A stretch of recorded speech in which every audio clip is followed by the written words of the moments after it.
नमस्कार दोस्तों, श्री निर्मल ज्ञान गंगा यूट्यूब चैनल में आपका स्वागत है। आज की कथा है जो हनुमान जी की एक लोक कथा है जो आपको संसार के किसी भी पुस्तक में नहीं मिलेगा। चलिए कथा की ओर चलते हैं। जब बाली को ब्रह्मा जी से ये वरदान प्राप्त हुआ कि जो भी उससे युद्ध करने उसके सामने आएगा उसकी आधी ताकत बाली के शरीर में चली जाएगी और इससे बाली हर युद्ध में अजय रहेगा। सुग्रीव बाली दोनों ब्रह्मा के औरस वरदान द्वारा प्राप्त पुत्र हैं और ब्रह्मा जी की कृपा बाली पर सदैव बनी रहती है। बाली को अपने बल पर बड़ा घमंड था। उसका घमंड तब और भी बढ़ गया जब उसने करीब करीब तीनों लोकों पर विजय पाए हुए रावण से युद्ध किया और रावण को अपनी पूंछ से बांधकर 6 महीने तक पूरी दुनिया घूमी। रावण जैसे योद्धा को इस प्रकार हराकर बाली के घमंड का कोई सीमा न रहा। अब वो अपने आप को संसार का सबसे बड़ा योद्धा समझने लगा था और यही उसकी सबसे बड़ी भूल हुई। अपने ताकत के मद में चूर एक दिन एक जंगल में पेड़ पौधों को तिनके के समान उखाड़ फेंक रहा था। हरे भरे वृक्षों को तहस नहस कर दे रहा था। अमृत समान जल के सरोवरों को मिट्टी से मिलाकर कीचड़ कर दे रहा था। एक तरह से अपने ताकत के नशे में बाली पूरे जंगल को उजाड़ कर रख देना चाहता था और बार बार अपने से युद्ध करने की चेतावनी दे रहा था। है कोई जो बाली से युद्ध करने की हिम्मत रखता हो? है कोई जो अपने माँ का दूध पिया हो जो बाली से युद्ध करके बाली को हरा दे? इस तरह की गर्जना करते हुए बाली उस जंगल को तहस नहस कर रहा था।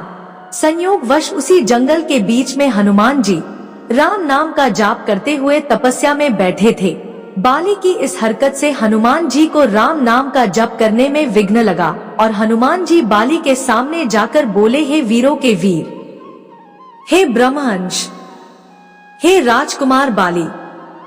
तब बाली किष्किंधा के युवराज थे। क्यों इस शांत जंगल को अपने बल की बलि दे रहे हो? हरे भरे पेड़ों को उखाड़ फेंक रहे हो, फलों से लदे वृक्षों को मसल दे रहे हो, अमृत समान सरोवरों को दूषित मलिन मिट्टी से मिलाकर उन्हें नष्ट कर रहे हो। इससे तुम्हें क्या मिलेगा? तुम्हारे औरस पिता ब्रह्मा के वरदान स्वरूप कोई तुम्हें युद्ध में नहीं हरा सकता, क्योंकि जो कोई तुमसे युद्ध करने आएगा उसकी आधी शक्ति तुम में समाहित हो जाएगी। इसलिए हे कपि राजकुमार, अपने बल के घमंड को शांत कर और राम नाम का जाप कर।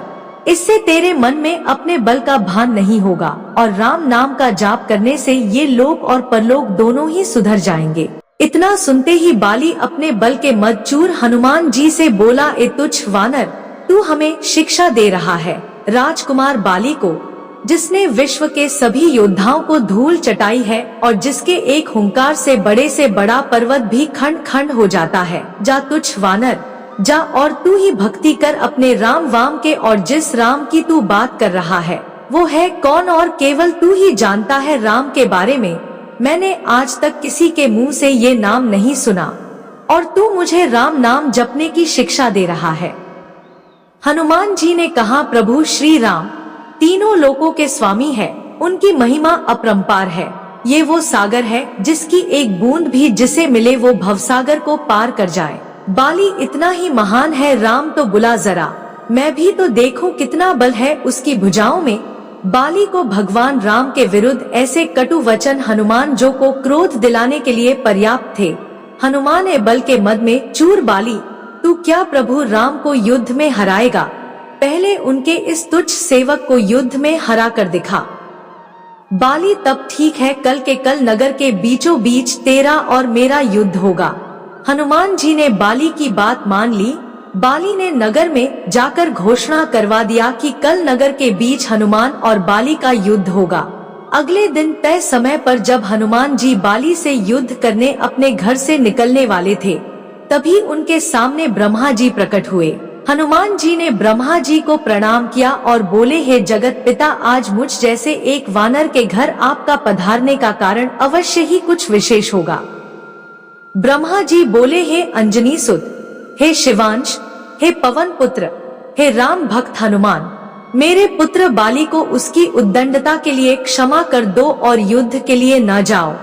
हनुमान जी ने कहा, हे प्रभु, बाली ने मेरे बारे में कहा होता तो मैं उसे क्षमा कर देता, परंतु उसने मेरे आराध्य श्री राम के बारे में कहा है जिसे मैं सहन नहीं कर सकता, और मुझे युद्ध के लिए चुनौती दिया है जिसे मुझे स्वीकार करना ही होगा, अन्यथा सारी विश्व में ये बात कही जाएगी कि हनुमान कायर है जो ललकारने पर युद्ध करने इसलिए नहीं जाता है क्योंकि एक बलवान योद्धा उसे ललकार रहा है।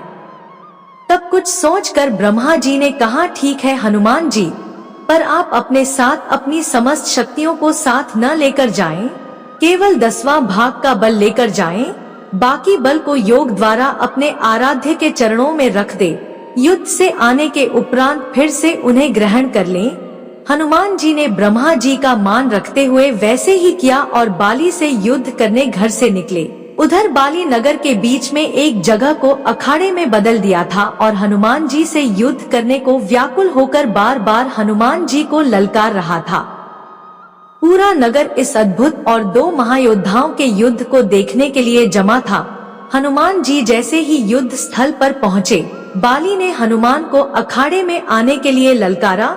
ललकार सुनकर जैसे ही हनुमान जी ने एक पांव अखाड़े में रखा, उनकी आधी शक्ति बाली में चली गई। बाली में जैसे ही हनुमान जी की आधी शक्ति समाई, बाली के शरीर में बदलाव आने लगे। उसके शरीर में ताकत का सैलाब आ गया। बाली का शरीर बल के प्रभाव में फूलने लगा। उसके शरीर फटकर खून निकलने लगा। बाली को कुछ समझ नहीं आ रहा था। तभी ब्रह्मा जी बाली के पास प्रकट हुए और बाली को कहा, पुत्र जितना जल्दी हो सके यहाँ से दूर, अति दूर चले जाओ। बाली को इस समय कुछ समझ नहीं आ रहा। वो सिर्फ ब्रह्मा जी की बात को सुना और सर पर दौड़ लगा दिया। 100 मील से ज्यादा दौड़ने के बाद बाली थक कर गिर गया। कुछ देर बाद जब होश आया तो अपने सामने ब्रह्मा जी को देखकर बोला, ये सब क्या है? हनुमान से युद्ध करने से पहले मेरा शरीर का फटने की हद तक फूलना, फिर आपका वहाँ अचानक आना और ये कहना कि वहाँ से जितना दूर हो सके चले जाओ, मुझे कुछ समझ नहीं आया।